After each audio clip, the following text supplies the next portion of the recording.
Hey there, Delight here.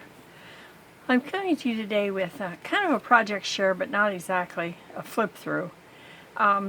It's in response to people asking me, well, those things you make are really interesting to look at, Delight, but what do you do with them? So, what do you do with the junk journal? I actually looked that up myself because when I first started making them, I loved them, but I thought, I wonder what everybody else does with them. Some of the things that were suggested, and these are all over the place, is to use it for a daily journal, a travel journal, daily planner, a memory book, an art journal, scripture diary, sermon notes, baby book, a guest registry if you have a lot of guests in your home or you own a cottage somewhere that people borrow, a coffee table book. Just the highly embellished ones are really nice just to sit and look at the artwork and the different tags and sayings and things people put in them. If you like movies or read a lot of books, both of those things could be kept in a journal so you keep track. If you're like me, half the time I'm into the first chapter and then I remember, I read this, this sounds familiar. So it's a good way to keep track of what you read and what you watch. A doodle diary. I have a friend that's really an amazing artist, self-taught, and just is forever drawing on whatever she's by, a placemat, a napkin, a piece of scrap. It would be wonderful to have those kind of things in one spot. Garden planner, I made one actually for one of my daughters who moved into a new house, so she's an amazing gardener and she could keep track, and the little tuck spots and pockets are good places to put the labels, and she can take photographs with the camera and just copy them on, make them on copy paper, print them out, and then put them there to keep track of what she's doing and how it grew, put anything in she wants. Good place for a wish list keeper, bucket lists. I'm over 80, but I still have a bucket list. I'd love to go to the Holy Land someday. I want to go back and there's a new ride at Harry Potter. Those who know me know I am about all things Harry Potter. And I'd like to go there again. And there are some things on there I'd like to do yet. And of course, you can always use it as a personalized gift for someone for their special occasion. This is a hang tag that I have for my art shows that I put in so people know, and also send with all the pieces that I sell. So it just sort of explains what it is and why it is. But what to do with it, that's another problem. Well, this one is my personal one. I don't mind sharing it with you. I use it. I take it every time I go to church to keep sermon service notes. I've done that for years and years and years. Although I am not a journal. Let me put that out there, because some people, it amazes me, sit and write a whole page or 2 or 3 pages about every day. I really can't do that. It's just not the way my head thinks. And when I was back in school, they didn't teach you to journal. Now the kids learn very early on about writing about things and journaling and putting down their reactions to events or times or whatever. But I do take sermon notes. So I thought, I need to use one of these because I'd never used one, and I'd been making them for several years. So this is the one I made myself. It's a hardcover the way most of mine are, with a mixed media collage on the front. It's hand bound and has lace on the spine. And it's standard novel size, probably 8.5 by 8 or 9 by 5.5 or 6. That's the normal novel sizes. And I made this one a while ago, so it doesn't have the pocket in the front, which I do now. But basically, it's just my typical junk journal. Here's some fabric ruffly things that I make and glue in lots, of course, of scripture. But it has all the usual suspects in, including bags and envelopes to put things in, which I quite do like.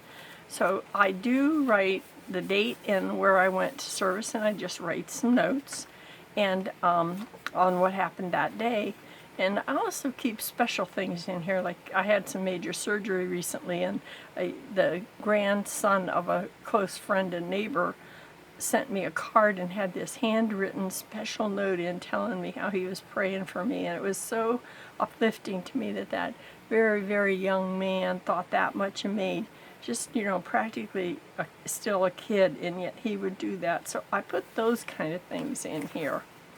One thing I did discover that I didn't realize because I didn't use them was it makes a difference how heavy the design and how dark the paper is. This design, I love this series. I think I got it off of Tsunami Rose a long time ago, but it's very the elaborate print. But they're nice because you can glue stuff over top of them. So you may not want to write on this page, but you can do that. And speaking of writing, one of the things I found that I didn't know was when you're buy some really bulky embellishments, such as this pocket. If you were writing on this page, this would be kind of bulky. So now I insert a backer board so that I can write on them, and I do include those in all my new books now whenever I send them out. I especially like these little pieces. I didn't realize how valuable those are. I've always kept everything on one page, the announcements sort of over here and the sermon sort of over here, but I really like to put down what's in my head, and sometimes there's not a lot of space. And if these are really good for the extra things like announcements or the missionaries that we're praying for or special music, I do sign to sacred music as special music for churches and sometimes nursing homes or whoever's interested in having an extra visual connection with Scripture. So I love doing it, and I'm always looking for songs that have interesting lyrics that I believe in, so I can put those kind of things. Or if the pastor mentions somebody special for a birthday or whatever, I can put it in here, and that gives me my whole page for the service, which I really like, so I'm going to make sure and do that now. I always wondered if you could really write on these weirdo papers like journal. Oh, they work fine. They work fine. I really like those, and the graph paper. It's not a plain old paper, and it's got lines. I like that. As I said, this is about the darkest one I can write on because I can't, my macular degeneration is such that I can't see real well unless there's some contrast. So I've learned a lot using this. I do lots of sewing, of course, and that doesn't make a lot of problems with writing over it because you just go beside it. I do like the idea, I do like the idea of special tags and stuff because this is where I can put information for special things like perhaps a book. I could use like one of these little tags. I could use this if a teacher or a pastor or somebody mentioned a book that it would be good, or a website, or I can put it on here, and then I don't have to have the whole book when I'm looking online or at the bookstore. I can just take this with me. So they're really nice. I found out you really use those things. I like to have the fold outs because sometimes I'm working on some banners, which is something else I do, are praise banners, and I can do a lot of drawing and diagramming on a little bigger piece of paper because I make a picture and then I bullet toward it with suggested whatevers.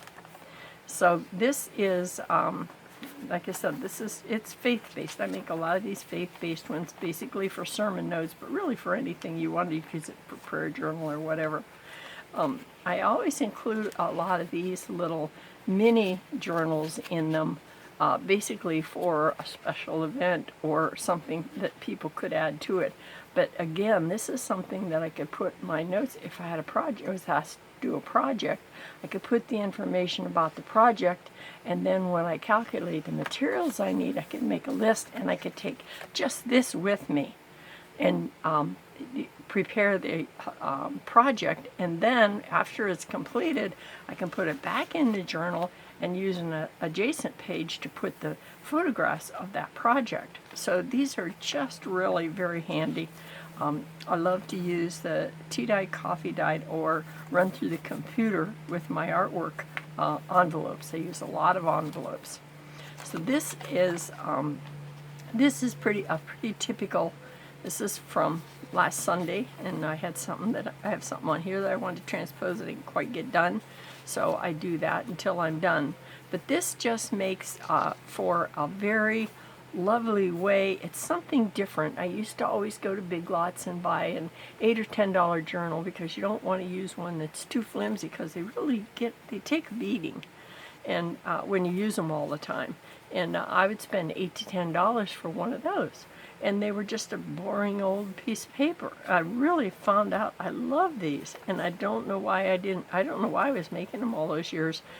But I was making the really highly embellished one. This one's semi-naked. It has a few things, but it has a lot of pages that have absolutely nothing on them, or maybe just a piece of washi tape or some sewing. So I called this is to me this is pretty much a semi-naked one because it's not just plain white or cream paper. It's got upgraded paper, which I love to upcycle, of course. So that's one of the reasons I like to make these, is because I upcycle things. Like this is from an insurance company. They always sent nice big envelopes with windows. I run it through the computer and put some of my artwork on it, and then take a paper towel and clean off the window. If you let it dry, it will be okay. It won't smear, but it takes a long time to dry. And I kind of like the fact that it's got windows. I mean, that's one of the neat things, because whatever you put in here is going to show through. So I like doing that. And I've also found out I always made them too big, and to actually use them, the chunky monkeys are okay for display and for looking at, but they're really not real practical to use as actual journals. So I've tried to learn how to slow down, but I laugh. I always hear Gail saying that she puts too much in. She tries not to. I know just what she means. You just start, and they just fall into place. They just tell you, I need this, I want that. So anyhow, that's the way I do it. So if you think that you might be interested in one of these, but you're not sure what to do it, I am not a journal. I admire people that can write 2 or 3 pages about something going on that day.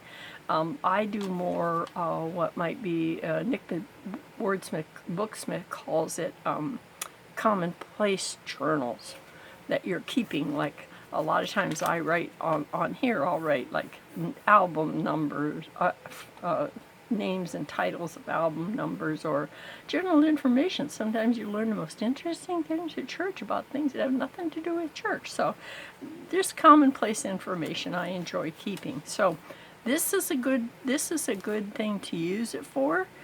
It works real well for me. I hope you try one sometime, because it's always nice to try something different, especially as you get a little older. You don't want to get to be a stogie and sit in a chair waiting to die. So expand your head, expand your mind, expand your heart, and maybe try something like this for something different. Enough said.